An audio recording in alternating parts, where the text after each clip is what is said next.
नमस्कार मित्रांनो, आपण चॅप्टर स्टार्ट केलेला आहे ऑलरेडी आणि आपण आतापर्यंत 3 एक्झाम्पल पाहिलेले. Formation of differential equation by eliminating arbitrary constants.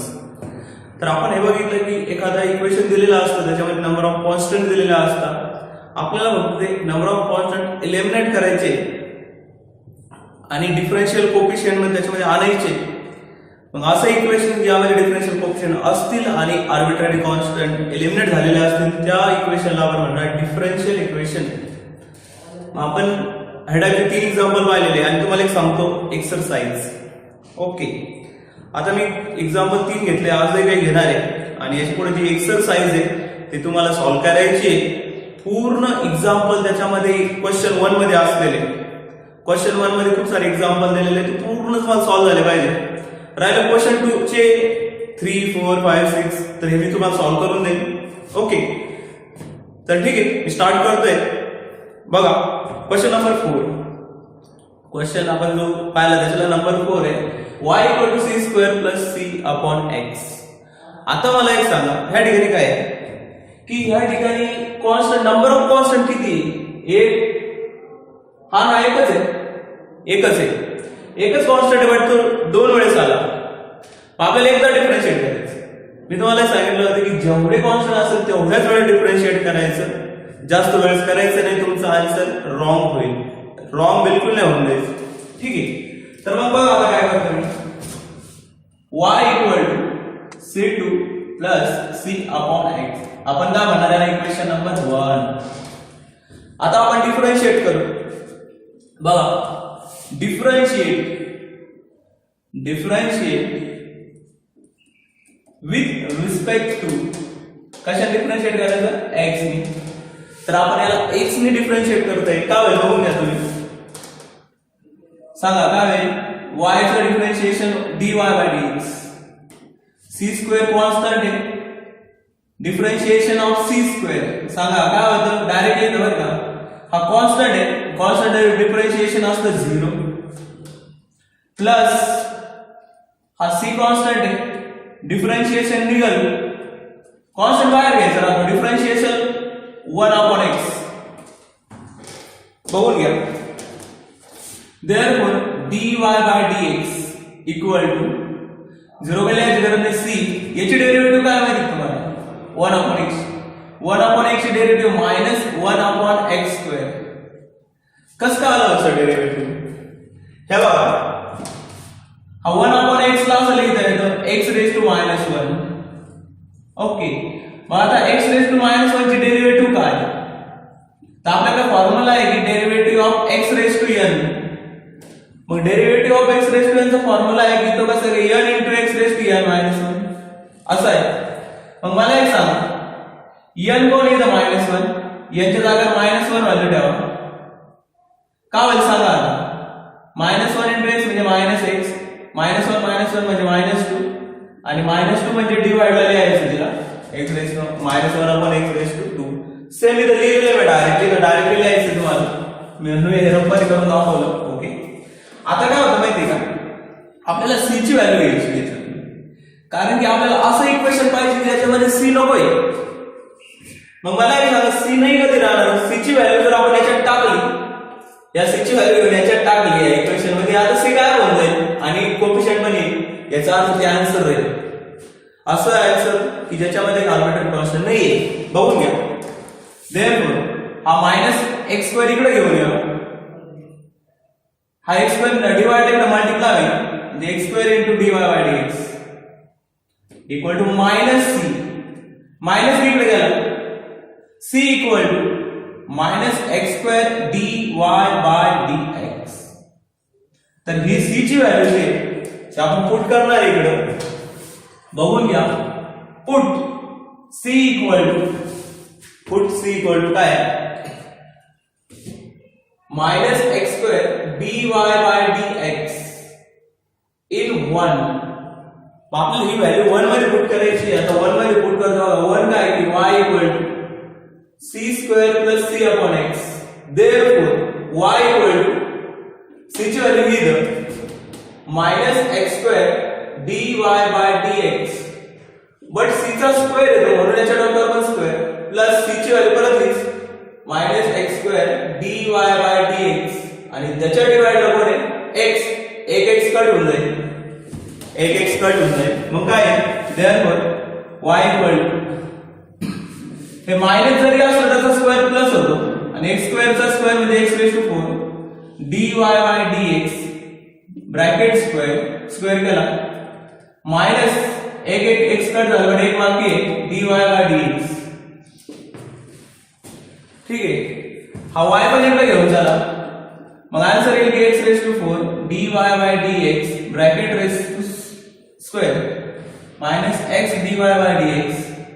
हा y तिकडे गेला काय मायनस y इक्वल टू 0 असायला लिहिता येतं. हे झालं तुमचं आन्सर, हे झालं तुमचं आन्सर.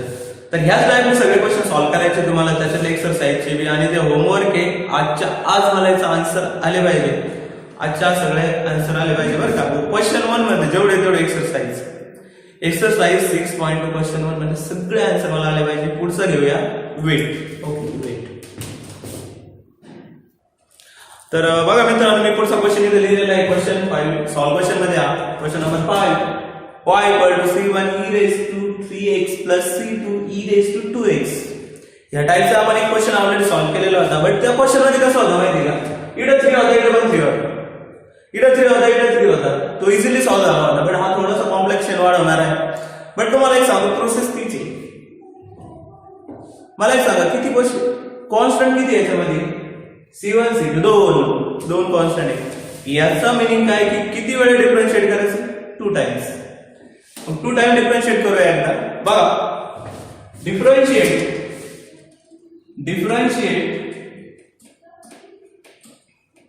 विथ रिस्पेक्ट टू कशा डिफरन्शिएट करायचं x ने. मग y चं डिफरन्शिएशन झालं dy बाय dx. कॉन्स्टंट बाहेर येतो c1, डेरिव्हेटिव्ह कोणाची निघेल e⁻³ प्लस c2 कॉन्स्टंट बाहेर, डेरिव्हेटिव्ह कोणाची निघेल e⁻²x.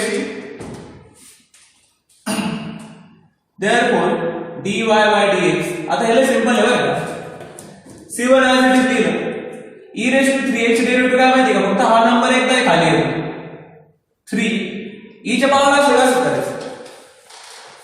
म्हणजे तुम्हाला एक सांगू का, e⁻³ derivative e⁻3x into 3x derivative 3 असं राहतं, प्लस फंक्शनचे डेरिव्हेटिव्ह घ्यावं लागते. एवढं लक्षात ठेवा, मल्टिप्लाय घ्यावं लागते ती फक्त.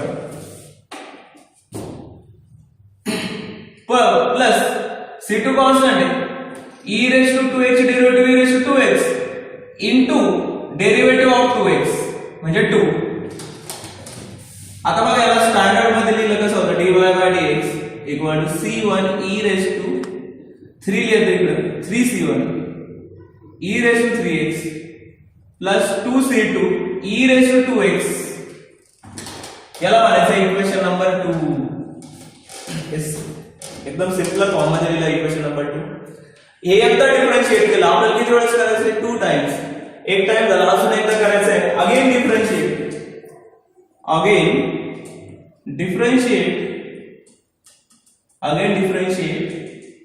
With respect to x. सांगा dy बाय dx चं डिफरन्शिएशन एकदा केलं ना अजून एकदा केलं म्हणजे डबल d2y बाय dx² असं झालंय. आता हा कॉन्स्टंट आहे 3c1, डेरिव्हेटिव्ह कोणाची निघेल e⁻3x प्लस 2c2 कॉन्स्टंट आहे, अगेन डेरिव्हेटिव्ह कोणाची निघेल e⁻²x. आता बाकीचं इकडे बघा, therefore d2y upon dx² equal to पहिले सारखं बरं का, e⁻3x derivative e⁻3x derivative e⁻3x च येते into 3x डेरिव्हेटिव्ह. मग 3x डेरिव्हेटिव्ह म्हणजे तर 3 कॉन्स्टंट x डेरिव्हेटिव्ह 1 असते म्हणून 3 येते. काय येते 3. सेम इथे लिहायचं तुम्हाला 3c1 into e⁻3x into 3x derivative 3 plus 2c2 constant e⁻2x derivative e⁻2x into 2x derivative 2.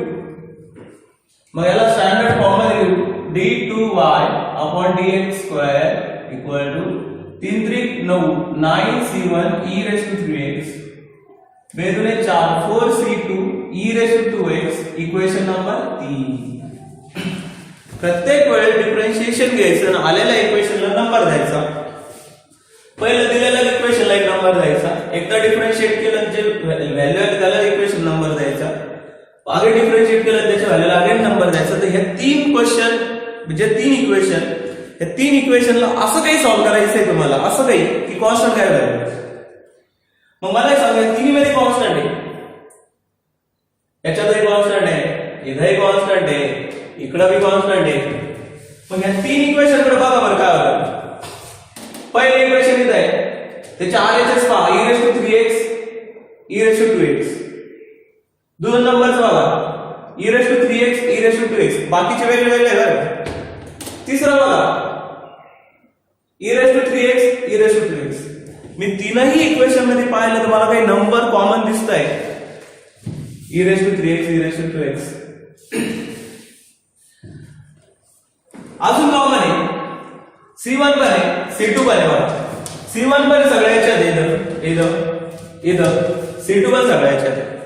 असं जर इक्वेशन दिसलं तुम्हाला की ज्याच्यात कॉमन व्हॅल्यूज आहे, ह्या टाइपचं एक्झाम्पल दिसलं त्याचं डायरेक्ट सोल्युशन काढता येतं. कसं as 1 2 and 3 are consistent,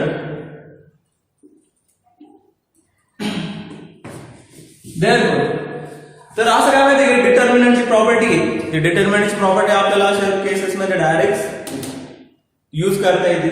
ज्यावेळेस की असे अशा तीन टर्म असतील, दोन दोन कॉन्स्टंट असेल, सेम टर्म्स असतील, तर आपण काय होते तीन इक्वेशन सॉल्व्ह करायचे. एक डिटर्मिनंटची मेथड आहे क्रॅमर्स रूल. तर क्रॅमर्स रूल मध्ये असं असतं की तो थोडंसं वेगळ्या पद्धतीने घेतलं जातं. ठीक बघा कसं आहे डिटर्मिनंट. आता बघा बरं का इकडचा पार्ट सगळ्यात पहिले y, त्याच्यानंतर आहे dy by dx लिहिलं, आणि त्याच्यानंतर आहे d2y by dx स्क्वेअर. इकडे काय माहिती का कॉमन पार्ट सोडून द्यायचे, जे कॉमन नाही ते घ्यायचे. C1 e raised to 3x इथं पण आहे, इथं पण आहे, इथं पण आहे.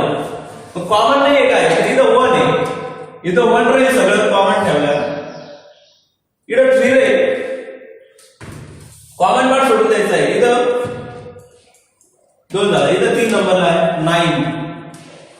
आता इकडे बघा ही पूर्ण कॉमन टर्म आहे म्हणजे झालं 1.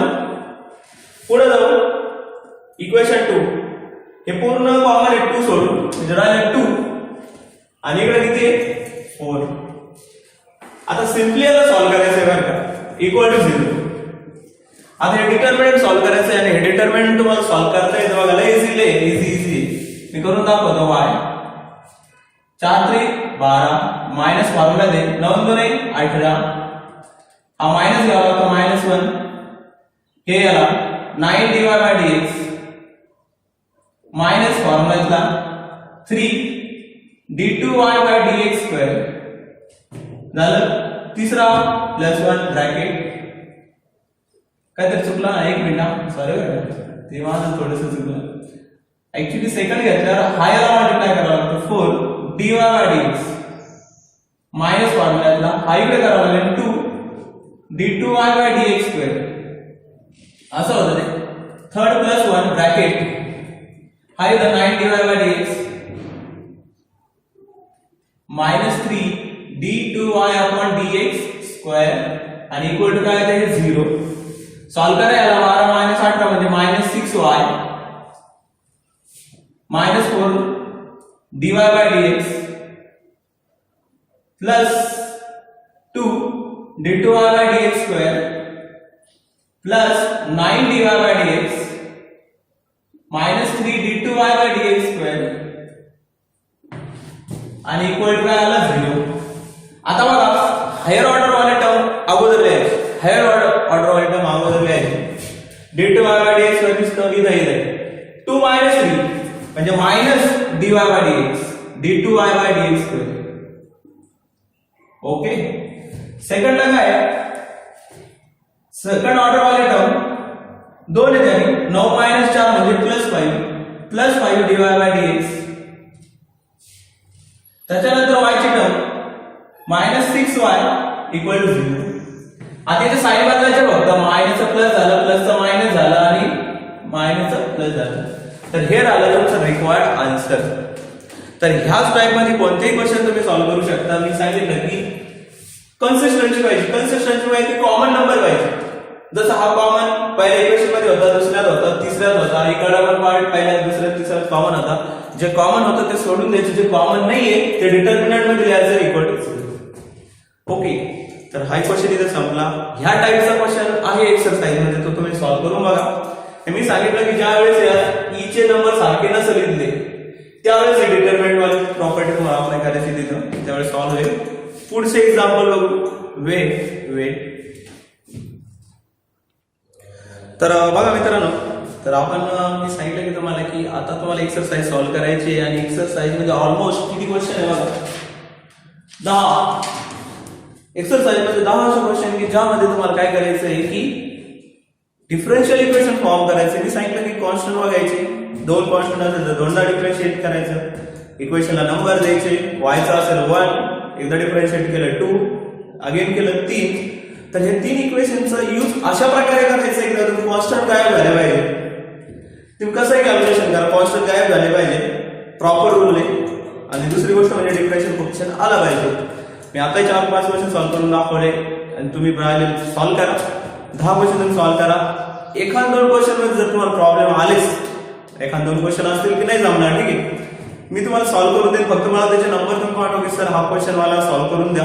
उद्याच्या लेक्चरला आपण ते क्वेश्चन सॉल्व्ह करून घेऊ. ओके, सध्या आपण वर्ड एक्झाम्पल वर आलेलो की याच्यामध्ये असे काही क्वेश्चन आहे की ते म्हणजे की वर्ड एक्झाम्पल आहे की त्याच्यामध्ये डिफरन्शियल इक्वेशन आपल्याला फॉर्म करता येतं. कसं तर बघूया काही वर्ड एक्झाम्पल कसे की फॉर्मेशन ऑफ डिफरन्शियल इक्वेशन. काही वर्ड एक्झाम्पल म्हणजे द रेट ऑफ डिसे किंवा डिकाय पण म्हणतात, डिसे म्हणतात. The rate of डिकाय of the mass of a radioactive substance at any time is k times its mass. त्याचं काय म्हणलं की ते त्याच्या मासचा k टाइम्स आहे at that time, त्या वेळेला. Form the differential equation satisfied by the mass of the substance. असं इक्वेशन तुम्ही फॉर्म करा की ते सबस्टन्सच्या मास m नी सॅटिस्फाय केलं पाहिजे. तर या ठिकाणी आपण ते सॅटिस्फाय करणार आहे. Let m with the mass of the radioactive substance at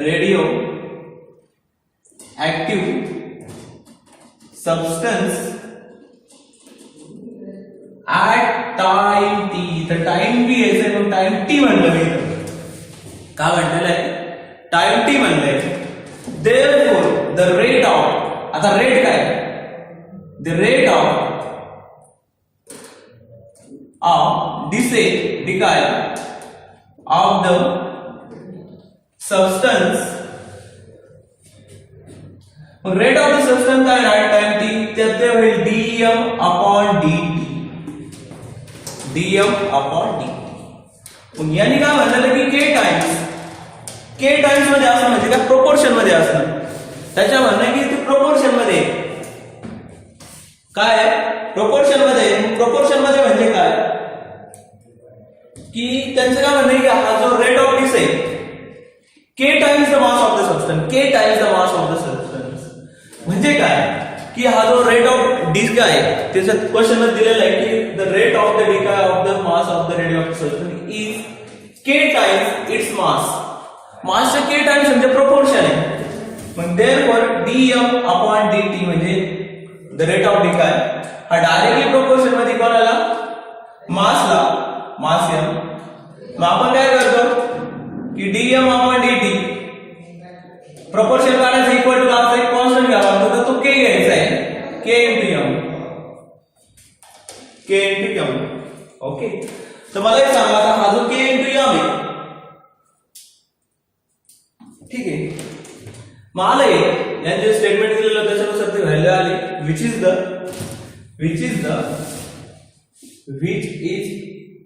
the differential equation, which is the differential equation. Okay, तर हा जो के हा आपल्याला रिड्यूस नाही करायचा आहे, त्याला काढून नाही टाकायचं आहे, कारण की इथे दिलेलं आहे की हेच इक्वेशन रिक्वायर्ड आहे की हा जो प्रोपोर्शनॅलिटी कॉन्स्टंट आहे त्याची व्हॅल्यू आहे पर्टिक्युलर काहीतरी, ऍक्च्युअली ती व्हॅल्यू आहे, तो आर्बिट्ररी कॉन्स्टंट नाही, आपल्याला फक्त आर्बिट्ररी कॉन्स्टंट रिड्यूस करायचे राहते, एलिमिनेट करायचे राहते. हा ऍक्च्युअली ही व्हॅल्यू आहे, तो आर्बिट्ररी कॉन्स्टंट नाही आहे, त्याच्यामुळे त्याला आपल्याला काही एलिमिनेट करायचं नाही आहे.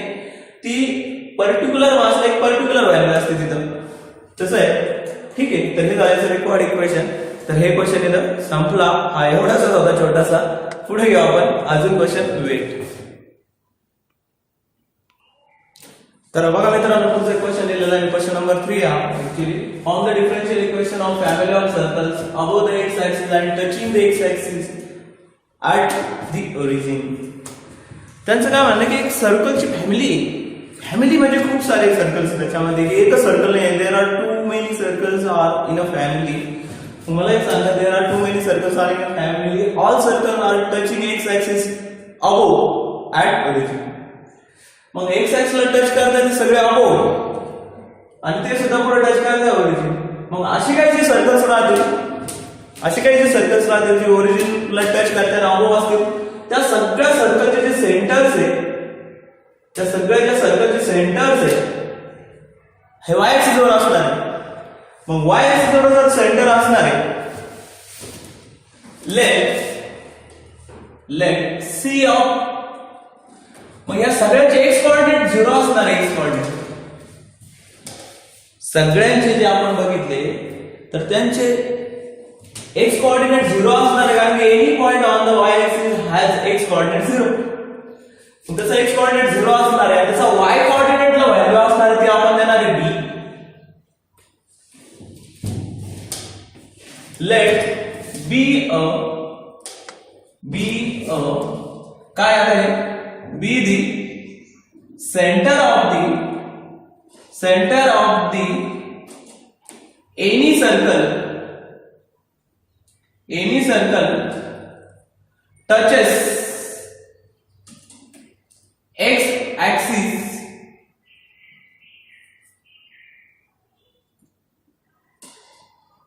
at origin and line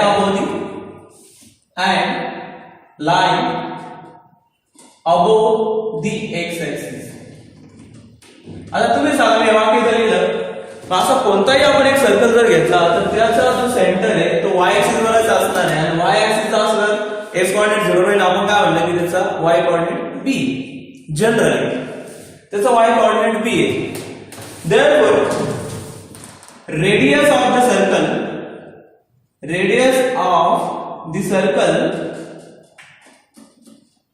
is b.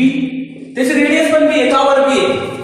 उदाहरणार्थ एक सर्कल आपण चॉईस केला, एक्स कोऑर्डिनेट 0, वाय कोऑर्डिनेट बी. बघा रेडियस हीच असते ना, ही लेंथच बी आहे, ऍक्च्युअली ती लेंथच बी आहे.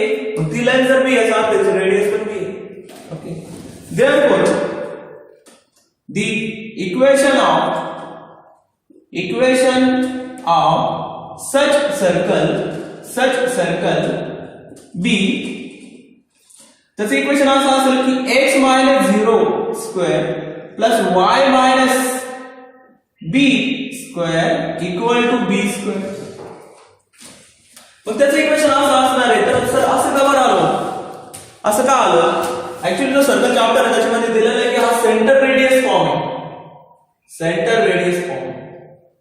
मग सेंटर रेडियस फॉर्म तुम्ही एनसीईआरटी ची स्टडी केलेली असेल, एनसीईआरटी बुक मध्ये सरळ दिलेलं आहे की सर्कलचं सेंटर रेडियस फॉर्म मधलं इक्वेशन असं राहतं की x minus h bracket square plus y minus k bracket square equal to r square. r is the radius आणि h, k म्हणजे सेंटर. म्हणजे हा सेंटर रेडियस फॉर्म आहे आणि सेंटर रेडियस फॉर्मचं इक्वेशन स्टँडर्ड असं राहतं. मग त्याच्यानुसार त्याचा x कोऑर्डिनेट जो आहे सेंटरचा तो 0 आहे, म्हणून इथे x minus 0 येतं, आणि त्याचा y जो कोऑर्डिनेट आहे तर तो b आहे, म्हणून येतं की y minus b bracket square, आणि हा r म्हणजे रेडियस स्क्वेअर म्हणजे बी स्क्वेअर. तर हे आलं सर्कलचं इक्वेशन. मग हे इक्वेशन थोडंसं आपण सॉल्व्ह करूया. x मायनस 0 स्क्वेअर म्हणजे x स्क्वेअर, याचा स्क्वेअर करा y square minus 2by plus y square b square equal to b square. मग बी स्क्वेअर दोन्ही साईडला कट, हा बी स्क्वेअर मायनस होणार आहे, कटच होऊन जाणार आहे. मग इक्वेशन काय आहे बघा, x square plus y square minus 2by equal to 0. Equation तर या ठिकाणी आपण मिळवलं, पण आपल्याला क्वेश्चन फक्त इक्वेशन मिळवा नाहीये, तर क्वेश्चन असं आहे की डिफरन्शियल इक्वेशन मिळवा. मग इक्वेशन मिळालं पण आपल्याला डिफरन्शियल इक्वेशन कॅल्क्युलेट करायचंय. मग मला सांगा, how many constants are in this equation? How many constants there? Only one. मग एकच कॉन्स्टंट याचा तर किती वेळ डिफरन्शिएट करायचंय? Only one. मग differentiate with respect to x ना डिफरन्शिएट करत असतो आपण, सो x मीच करणार आहे. x स्क्वेअरचं डिफरन्शिएशन होतं 2x, डायरेक्ट करतोय बरं का थोडंसं. y स्क्वेअरचं डिफरन्शिएशन आहे 2y, बट y चं डिफरन्शिएट घेताना असं म्हणलं आपण into dy by dx. Same इकडे 2b कॉन्स्टंट आहे, मग डिफरन्शिएशन y चं dy by dx equal to 0. एकदा डिफरन्शिएट आपण केलंय. पुढे काय की आता कॉमन पार्ट 2y 2b हा कॉमन नाही आहे, dy बाय dx कॉमन आहे आणि 2 पण बाहेर निघतं. y मायनस b इकडे राहतं dy बाय dx कॉमन बाहेर घेतलं इक्वल टू 0. आता काय होतं, आता आपल्याला याच्यातून b गायब करायचं आहे. b गायब करायचं म्हणजे b ची व्हॅल्यू काढलेली आपण मागे इक्वेशन सॉल्व्ह करताना पाहिले की आपण b ची व्हॅल्यू काढतो. b गायब करायचं असेल तर सेम करूया आपण. पहिले 2 ने डिवाइड करू, डिवाइड बाय 2. 2 ने डिवाइड केला तर काय होईल x, इथून पण काय होईल y minus b dy by dx equal to 0. आता बघा काय आहे, x तिकडे जाऊन मायनस होईल, y minus b equal to हा इकडे जो मायनस होणार आहे. एक मिनिट हा, तुम्हाला लगेच कळणार नाही, मी शॉर्टकट सॉल्व्ह करून देईल तर काय अडचण नाही, पण तुम्हाला कळलं महत्वाचं आहे. Minus x. ओके, पुढे काय होईल की हा डिवाइड बाय एक्स इकडे मल्टिप्लाय ला तिकडे जाऊन डिवाइड ला जाईल. y minus b equal to minus x upon dy by dx. आता बघा हा मायनस b तिकडे न्यायचा आणि ही मायनसची व्हॅल्यू इकडे आणायची. खेळ जरा उलटा पालटा आहे. हे व्हिडिओ स्टॉप करून हे एकदा तुम्ही लिहून घ्या. ओके, कारण की मला हे मिटवायचं आहे. व्हिडिओ स्टॉप करून एकदा लिहून घ्या, मला मिटवायचं आहे, लगेच स्टार्ट करतो पुढे. Okay, wait. आता काय होतं बघा मित्रांनो की आता मला b ची व्हॅल्यू घ्यायची आहे. मग मायनस b तिकडे जाऊन प्लस म्हणजे y plus x upon dy by dx equal to b. b ची व्हॅल्यू आली, आपण पुढे पुट करतो हिला 1 मध्ये. मग इक्वेशन 1 आपण दिलेलंच नाही ऍक्च्युअली, तर हे जे इक्वेशन आलं होतं इकडे त्याला 1 देऊया. ठीक आहे, put this value in equation 1. तर 1 मध्ये आपण पुट करतोय काय लिहून घ्या. आता हमारी इक्वेशन काय आहे, x square plus y square minus 2 b ची व्हॅल्यू ही आहे y plus x upon dy by dx equal to 0y into y वगैरे. कुठे गेलं इंटू y पण नाही, ते बघा इंटू y इक्वल टू काय आलं 0.